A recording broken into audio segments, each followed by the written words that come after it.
Tony Bennett has lived in her Nanaimo home for 30 years, and she's not a fan of a city proposal to sell a nearby piece of a park. It's just absolutely insane to put an intersection right there. It makes no sense to me. Developer Seacliff Properties wants to purchase 1 acre of Elaine Hamilton Park and build a road on it. It would connect one of the residential areas of its sandstone development, which includes up to 800 residential units, to Extension Road. Bennett says there's too much traffic on the road already. There's only one way in and out of Cinnabar, and this is it. If there's an accident, where's everybody going to go? It's just not enough room here. They're building too much that way.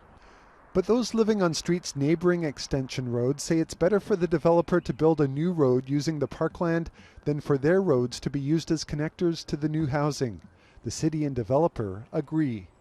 It's still a significant development that would likely overwhelm and have significant impacts on local roads if access were to be provided solely through local roads. They weren't designed to accommodate that type of traffic.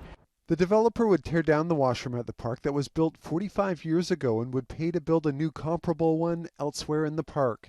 The city says the fields would not be impacted and access to the park improved. The city would sell the 1 acre of land for a mere $45,000. A professional third-party appraiser was retained to determine the price, and they go through a process of looking at comparable sites to determine that valuation. And I think a couple factors are critical to keep in mind in that. One of them being that, again, currently this land is exclusively dedicated for the use of parkland, and so that value does influence what that end value is.